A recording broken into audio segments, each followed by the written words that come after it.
C'était une nuit de pleine lune. Jean Valjean n'en fut pas fâché.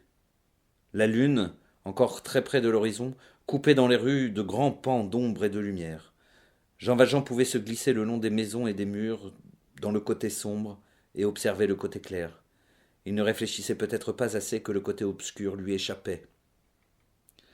Cosette marchait sans faire de questions. Jean Valjean, pas plus que Cosette, ne savait où il allait.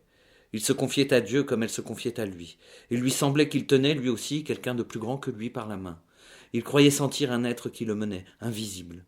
Du reste, il n'avait aucune idée arrêtée, aucun plan, aucun projet. Il n'était même pas absolument sûr que ce fût Javert. Et puis, ce pouvait être Javert sans que Javert sût que c'était lui, Jean Valjean. N'était-il pas déguisé? Ne le croyait-on pas mort? Cependant, depuis quelques jours, il se passait des choses qui devenaient singulières. Il ne lui en fallait pas davantage. Comme l'animal chassé du gîte, il cherchait un trou où se cacher, en attendant qu'il en trouvât un où se loger. Il regarda à gauche. La ruelle était ouverte, et au bout de 200 pas environ, tombait dans une rue dont elle était l'affluent. C'était de côté, c'était de côté-là qu'était le salut. Au moment où Jean Valjean songeait à tourner à gauche pour tâcher de gagner la rue qu'il entrevoyait au bout de la ruelle, il aperçut à l'angle de la ruelle et de cette rue vers laquelle il allait se diriger une espèce de statue noire, immobile. C'était quelqu'un, un homme, qui venait d'être posté là, évidemment, et qui, barrant le passage, attendait. Jean Valjean recula. Ce qu'il avait vu remuer dans l'ombre, c'était sans doute Javert et son escouade. Javert était probablement déjà au commencement de la rue, à la fin de laquelle était Jean Valjean. Javert, selon toute apparence, connaissait ce petit dédale et avait pris ses précautions en envoyant un de ses hommes garder l'issue.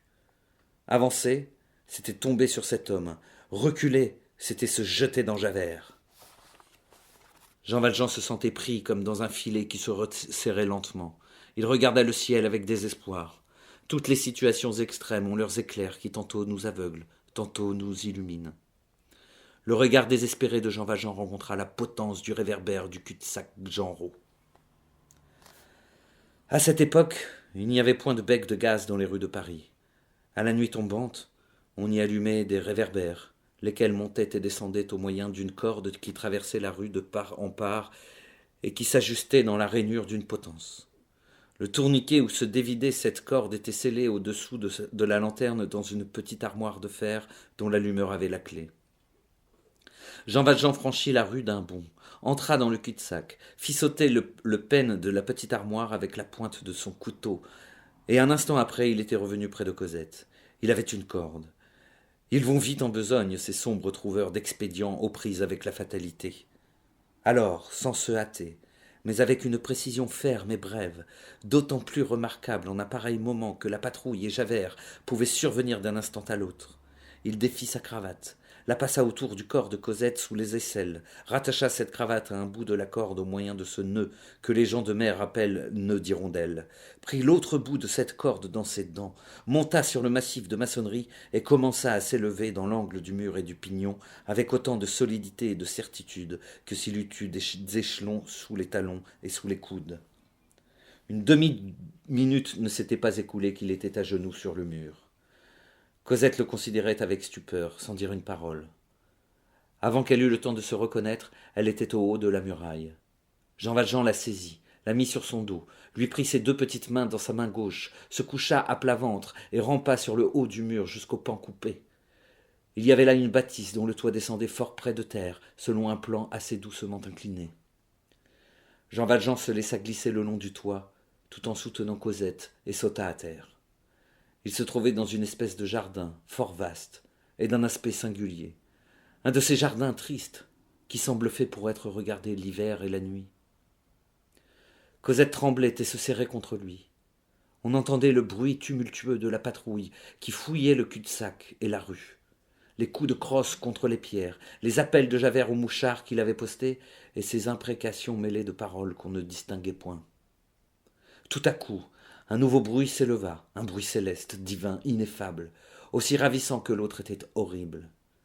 C'était un hymne qui sortait des ténèbres, des voix de femmes, mais des voix composées à la fois de l'accent pur des vierges et de l'accent naïf des enfants, de ces voix qui ne sont pas de la terre et qui ressemblent à celles que les nouveau-nés entendent encore et que les moribonds entendent déjà. Pendant que ces voix chantaient, Jean Valjean ne songeait plus à rien. Il ne voyait plus la nuit, il voyait un ciel bleu. Il lui semblait sentir s'ouvrir ces ailes que nous avons tous au-dedans de nous. Cependant, à travers la rêverie où il était tombé, il entendait depuis quelque temps un bruit singulier. C'était comme un grelot qu'on agitait. Ce bruit fit retourner Jean Valjean. Il regarda et vit qu'il y avait quelqu'un dans le jardin. Il marcha droit à l'homme, qu'il apercevait dans le jardin. Il avait pris à sa main le rouleau d'argent qui était dans la poche de son gilet. Cet homme baissait la tête et ne le voyait pas venir. En quelques enjambées, Jean Valjean fut à lui.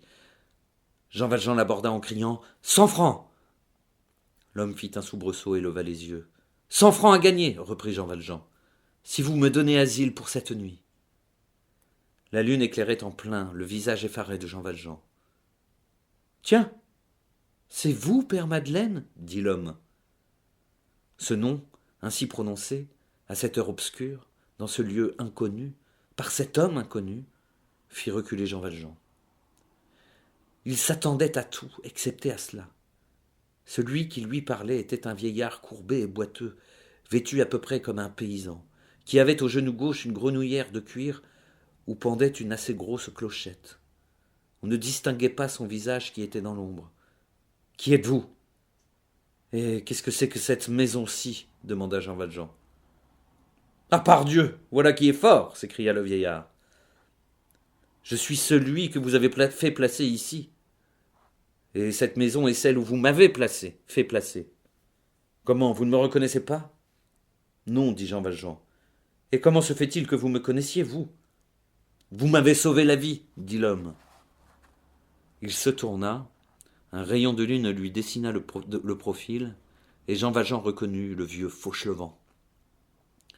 Jean Valjean, se sentant connu par cet homme, du moins sous son nom de Madeleine, n'avançait plus qu'avec précaution. Il multipliait les questions. « Et qu'est-ce que c'est que cette sonnette que vous avez au genou ? » ?»« Ça, répondit Fauchelevent, c'est pour qu'on m'évite. » »« Comment pour qu'on vous évite ? » Le vieux Fauchelevent cligna de l'œil d'un air inexprimable. « Ah, dame, il n'y a que des femmes dans cette maison-ci, beaucoup de jeunes filles. Il paraît que je serais dangereux à rencontrer. La sonnette les avertit. Quand je viens, elles s'en vont. »« Qu'est-ce que c'est que cette maison-ci ? » ?»« Eh bien, c'est le couvent du petit Picpus, donc. » Les souvenirs revenaient à Jean Valjean. Le hasard, c'est-à-dire la providence, l'avait jeté précisément dans ce couvent du quartier Saint-Antoine, où le vieux Fauchelevent, estropié par la chute de sa charrette, avait été admis sur sa recommandation. Il y avait 2 ans de cela. Jean Valjean s'approcha du vieillard et lui dit d'une voix grave « Père Fauchelevent, je vous ai sauvé la vie. Vous pouvez faire aujourd'hui pour moi ce que j'ai fait autrefois pour vous. » Fauchelevent prit dans ses vieilles mains ridées et tremblantes les 2 robustes mains de Jean Valjean, et fut quelques secondes comme s'il ne pouvait parler. Enfin, il s'écria « Oh, ce serait une bénédiction du bon Dieu, si je pouvais vous rendre un peu cela, moi, vous sauver la vie, monsieur le maire, disposer du vieux bonhomme. » Moins d'une demi-heure après, Cosette dormait dans le lit du vieux jardinier.